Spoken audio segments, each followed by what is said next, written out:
경희 피레타니원의 강재춘 원장입니다. 피부 질환에 있어서 가장 치료를 반드시 해야 될 질환이 바로 이 가려움증입니다. 오늘은 이 가려움증에 대해서 세포열 에너지학적 관점에서 한번 설명을 드리겠습니다. 자, 여기에서도 보시는 바와 같이 긁고 나면은 왜 시원한 감이 들까요? 세균과 바이러스가 죽어서 시원한 감이 들까요?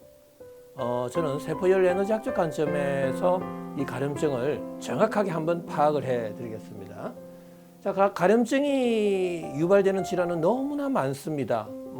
접촉성 피부염부터 천포창까지, 그 다음에 전신 질환에 있어서도 다양한 이러한 가려움증이 발생하는데요. 가려움증을 정확하게만 이해하신다면 거의 대부분의 염증성 질환을 다 치료할 수 있다라고 보시면 됩니다. 그래서 저는 오늘 이 시간을 통해서 가려움증이 정말 왜 발생하는지, 또 어떻게 치료해야 되는지에 대해서 설명을 드리겠습니다. 자, 일단 가려움증이 발생했다는 소리는 내 몸이 질병에 걸렸다라는 걸 의미할 수 있고요. 그렇다면은 내 몸이 완벽하게 건강하기 위한 조건부터 먼저 이해를 하셔야 될 겁니다. 자, 이 그래프를 보시면은 정말 쉽게 이해할 수 있는데요. 온도와 나이와의 상관관계에 있어서 나이가 오래 이렇게 장수하면 장수할수록 이 심부 온도는 천천히 내려감을 알 수가 있습니다. 자, 그렇다면 어떠한 심부 온도가 내가 태어났을 때의 온도를 그대로 유지한다면 내가 병에 걸리지 않고 무병 장수할 수 있다는 걸 의미할 수 있겠죠. 자, 그러면 모든 치료의 핵심은 내 몸속 온도를 그대로 유지하는 치료가 되어야 할 것입니다. 자, 그런데 이 심부 온도라는 개념을 정확하게 이해하셔야 되는데요. 심부 온도는 뇌를 포함한 이 오장육부의 온도를 말하고 항시 37도를 일정하게 유지하려고 애를 쓰고 있습니다. 바로 그 체온 조절 중추는 시상하부에서 그렇게 계속 항상성을 유지하려고 애를 쓰고 있다라는 이야기입니다. 자, 그리고 이 심부 온도와 반대되는 개념이 피부 온도가 있는데요. 이 피부 온도란 두피를 포함한 사지의 온도를 말합니다. 자, 그런데 심부와 피부 온도는 서로 시소 게임을 벌이고 있죠. 체온을 유지하려고. 심부 온도가 올라갈 때는 피부 온도가 내려가고, 심부 온도가 내려갈 때는 피부 온도를 올려서 체온 37도를 이렇게 유지하게 된다라는 이야기입니다. 자, 그런데 중요한 사실은 이 체온이 유지하는 과정 속에 있어서 나의 생체의 생리와 병리적인 현상이 벌어지게 된다라는 이야기입니다. 이 심부 온도를 계속 유지하려고 하다 보니까 그래서 이 심부 온도가 계속 저하될 경우에 있어서 내 몸의 생리 병리적인 변화를 좀 관찰해 보자라는 이야기입니다. 심부 온도가 장기간 내려갈 경우에 있어서는 첫 번째 피부 온도가 올라간다라는 사실입니다. 피부 온도가 올라가면 피부 혈관은 확장이 되겠죠. 피부 온도의 상승이 바로 염증으로 발전하게 된다라는 이야기입니다. 이 염증의 다양한 증상들이 있겠죠. 피부 발적, 발진, 따가움, 화끈거림. 심한 경우에는 통증이 나타나고요. 당연히 만성화되면 색소 침착 같은 현상들, 태선화 같은 현상들도 생길 수가 있습니다. 피부 온도의 상승은 표면 장력의 약화를 동반하게 됩니다. 온도와 표면 장력과의 관계는 항시 반비례 관계다라는 거 꼭 기억해 주셔야 되고요. 표면 장력의 약화는 압력과 밀도가 낮은 공간으로 밀어내는 힘, 응력이 강해집니다. 그때 조직의 변형이 오는데 서양의학에서는 돌연변이라 그러죠. 그래서 종기 종양도 돌연변이가 생겼다. 단백질에 변성이 생겼다라고 표현을 하고 있습니다. 하지만 저는 표면 장력의 약화는 조직의 변형이 오는데 돌출, 비대, 팽창과 같은 또 융기와 같은 정식성의 증상들이 나타납니다. 표면 장력의 약화로 조직의 변형이 되는 대표적인 증상은 구진, 팽진, 수포, 농포, 결절, 종기, 종양과 같은 융기성의 증상들이 나타날 수 있다라는 이야기죠. 자, 그 다음에 가려움증에 있어서 가장 중요한 게 바로 이 모공 다침 현상입니다. 내 체열의 방출을 줄이려고 손 발끝에서부터 모공을 닫게 됩니다. 그래서 열 방출이 실질적으로는 곤란하는 상황이 되는데 열이 원활하게 방출이 안 되면 강제적으로 열을 빼내야 됩니다. 그때 가려움증이 발생하게 된다라는 이야기고요. 내 몸 속에 열은 발생하는데 팔다리에 모공은 닫혀버리면 이 열 에너지는 구멍, 관절, 마찰이 많은 쪽으로 열이 이동, 방출하게 되는데 그때 바로 열 쏠림 현상이 생깁니다. 열이 많이 쏠리는 부위에 피부 온도가 올라가게 되고 그때 염증이 발생할 수 있다는 사실이죠.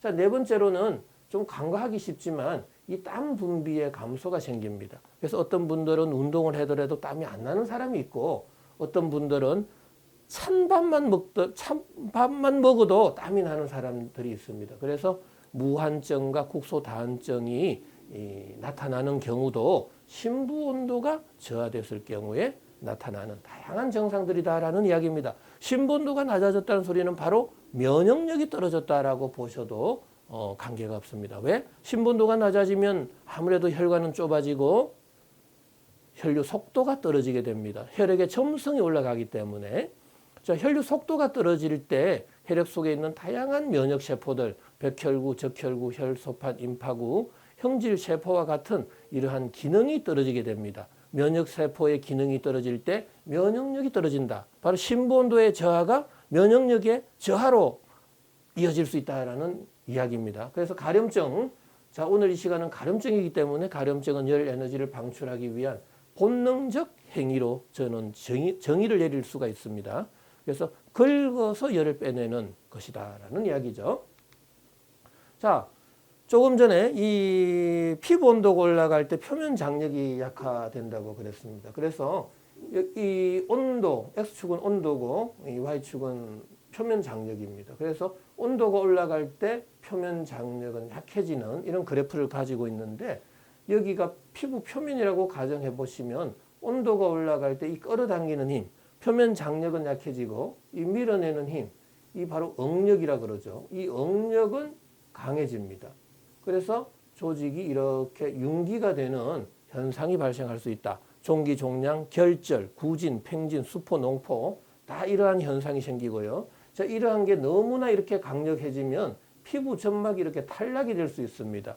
그게 궤양이나 피부 박탈 현상까지도 생길 수가 있다라는 이야기죠. 자, 그래서 긁고 나면 툭 튀어나오는 현상은 바로 피부 표면에서의 마찰열이 생기게 되고 그때 피부 표면의 온도가 상승해서 장력이 약화된 결과로 생겼다라고 보시면 됩니다. 우리가 긁고 나면은 볼록볼록한 것들이 잘 튀어나오죠. 그래서 그거는 왜 그러냐? 바로 세포열 에너지학적 관점에 있어서 표면 장력의 약화로 생긴다라는 말씀을 드릴 수가 있습니다.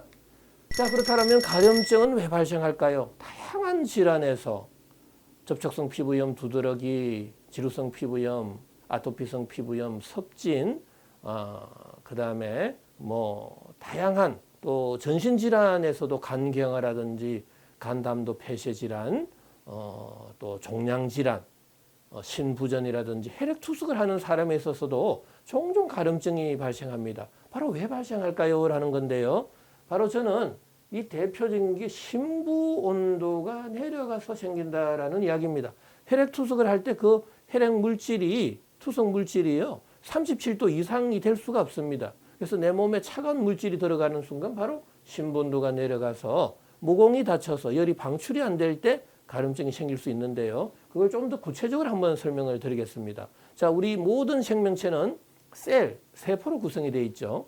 가려움증이 생겼다는 소리는 바로 세포가 손상을 받았다라는 건데 이 세포의 손상은 너무나 다양한 팩터에 의해서 생길 수가 있습니다. 음식물의 점도, 경도, 산도 뿐만 아니라 서양의학에서 말하는 세균, 바이러스, 곰팡이 등에 의해서도 세포가 손상을 받을 수 있고요. 자, 그 이외에도 우리가 일상생활하는 과정 속에서 압력, 온도, pH, 전기장, 약물, 수술, 환경 여건, 자, 저산소증, 물리화학적인 자극들, 다양한 요인들에 의해서 세포는 손상을 받죠. 그럼 세포 내 다양한 소기관들이 있는데 핵, 리보솜, 미토콘드리아 등의 다양한 소기관들의 영향을 받는데 그 중에서도 특히 미토콘드리아에서의 기능이 떨어지게 됩니다. 자, 그럴 경우에는 이 ATP라는 열 에너지의 합성에 장애가 생기고 그때 열 에너지 감소가 된다라는 이야기죠. 자, 그러면 뇌를 포함한 오장육부의 온도, 이 심부 온도가 내려가게 되고 체온 조절 중추, 시상하부에서는 바로 명령을 내려버리죠. 무공을 빨리 닫아라. 체열의 방출을 줄여라 라는 이야기입니다. 자, 무공이 닫힌 이후에 우리는 밥을 먹고 활동을 합니다. 열은 발생합니다. 열이 원활하게 방출이 못할 때는 강제적으로 열을 빼내는 바로 가려움증이 발생하게 된다라는 이야기입니다. 가려움증이 발생할 때는 그렇다면 가려움증을 치료하려면 무공을 열어줘야 된다라는 거죠. 강제적으로 열을 식혀버리면 절대로 안 된다라는 사실입니다. 자, 무공이 닫힌 이후에 우리는 밥을 먹고 활동을 하면 열은 발생하는데 그 열이 원활하게 내 몸 바깥으로 방출이 잘 안 되겠죠. 열 방출에 곤란 현상이 생기는데 열 에너지는 전도, 대류, 복사, 정발 네 가지 타입으로 항시 높은 에너지 준위에서 낮은 에너지 준위로 이동을 하죠. 그 이동 루트는 대체적으로 구멍, 관절, 마찰이 많은 부위로 열이 쏠려서 방출이 되는데 그때 피부 온도가 올라가게 된다라는 사실이죠. 피부 온도의 상승, 바로 열 에너지가 중첩 교차되는 현상이 생기는 부위에 더더욱 피부 온도가 상승이 되는데 바로 그때 인플라메이션, 염증이 되었다라는 이야기죠. 자, 서양의학에서는 염증이 발생했을 때 다양한 염증성 매개 물질이 유발이 된다, 생성이 된다. 사이토카인, 프로스타글란딘, 아라치도닉 액시드, 또 혈소판 활성인자, 뭐 다양한 염증성의 매개 물질이 생기니까 히스타민과 같은 그 염증성 매개 물질을 억제시키는 약을 써버립니다. 그러면은 그 염증에 관련된 재반 증상들은 사라질 수가 있죠. 바로 서양의학적인 관점에 있어서는 그 염증성 매개 물질을 억제시키는데 바로 피부 온도가 금방 내려갈 수 있습니다. 하지만은 그 염증성의 매개 물질을 억제시킬 때 어떤 방식으로 억제를 시키느냐가 이 치료의 관건이 되는 겁니다. 그래서 저 입장에서는 피부 온도를 낮춰야 되는 것은 맞는데 세포의 열 에너지 대사를 억제시켜서 심부 온도까지 낮추는 치료는 하지 말자라는 게 저의 생각입니다. 왜? 심부 온도가 낮아지면 무공은 더 다쳐버리죠. 그럼 밥은 먹어야 되잖아요. 밥 먹고 나면 또 열은 발생하고 열이 방출이 안 되면 또 어느 한쪽으로 열이 쏠리게 됩니다. 쏠리는 순간 다시 피부 온도가 올라가고 염증이 발생합니다.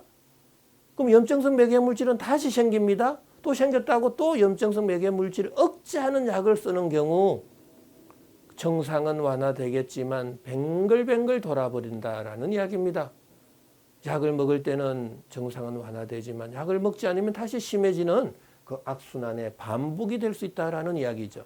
그래서 굉장히 세포의 열 에너지 대사를 억제하는 치료 방법은 참 신경을 많이 써줘야 된다, 조심해야 된다라는 이야기입니다. 자, 염증이 발생했다는 소리는 피부 온도가 올라갔고 표면 장력이 약해지는 거죠. 그래서 조직에 변형이 오는 겁니다. 여러 가지 다양한 염증성의 발적, 발진, 따가움, 화끈거림, 통증도 나타날 수 있을 뿐만 아니라 구진, 팽진, 수포, 농포와 같은 조직의 변형, 조직의 융기 현상이 생길 수 있다라는 이야기입니다. 그래서 전반적으로 이 가려움증이 생기는 거다라는 이야기죠. 자, 그러면 가려움증을 근본적으로 치료하려면 이 발생의 역순으로 가게 되면 치료 원칙을 우리가 찾을 수가 있죠. 그래서 높아져 있는 피부 온도는 낮추고 닫혀져 있는 무공은 열고 낮아져 있는 심부 온도를 높여서 열 에너지를 전신으로 골고루 분산시켜야 된다라는 이야기입니다. 강제적으로 열 에너지를 억제시켜서 내 몸속 온도, 피부 온도 낮추는 행위는 제발 좀 하지 말자라는 이야기죠. 자, 그래서 가려움증의 3대 치료 원칙, 낮아져 있는 심부 온도 올리고 높아져 있는 피부 온도 낮추고 닫혀져 있는 무공을 열어서 열 에너지를 골고루 분산시킬 때 염증도 없어지고 가려움증도 없어질 수 있다라는 이야기입니다. 반드시 이 염증 치료의 3대 치료 원칙을 준수하면서 꼭 치료해달라는 부탁입니다. 그래서 저는 이 피레토세라피라는 책을 또 저술도 하고 질병 발생 제로의 조건을 저술을 했는데요. 이 책에서 보면은 반드시 심부 온도 올리고 피부 온도 낮추고 모공을 열어주는 쪽에 질병을 치료해야 된다라는 이야기입니다. 바로 이러한 물리 법칙인데요. 바로 인체 물리학과 세포 열 에너지학적 관점에서 모든 질병을 치료하고 있다라는 이야기입니다. 그래서 저희 한의원은 이러한 심부 온도 올리고 피부 온도 낮추고 모공을 열어주는 온중산안지제, 청열 해독지제, 파란 해표지제의 그 복합 처방을 써서 탄과 환을 만들어 놨습니다. 그래서 이러한 쪽에서 적극적으로 치료하시면 가려움증은 반드시 치료될 수 있다라는 이야기입니다. 자, 오늘 이 가려움증에 대해서 좀 설명을 드렸습니다. 아무쪼록 다양한 가려움증이 동반되는 질환은 너무나 많습니다. 그래서 가려움증과 염증을 치료할 때 모든 질병은 거의 다 치료될 수 있다라는 것이 저의 확신한 신념입니다. 반드시 가려움증 치료될 수 있고 가려움증을 치료함에 있어서 우리가 주의해야 될 것 반드시 기억하셔야 됩니다. 심부온도, 피부온도 낮추는 그러한 치료는 제발 하지 말고 심부온도는 올려서 모공은 열어서 피부온도를 낮춰서 열 에너지를 전신으로 골고루 분산시키는 치료를 하실 때 가려움증과 염증은 동시에 치료될 수 있다는 이야기입니다. 자, 아무쪼록 가려움증으로부터 빨리 해방되시고요. 오늘 가려움증에 대해서 강의해 드렸습니다.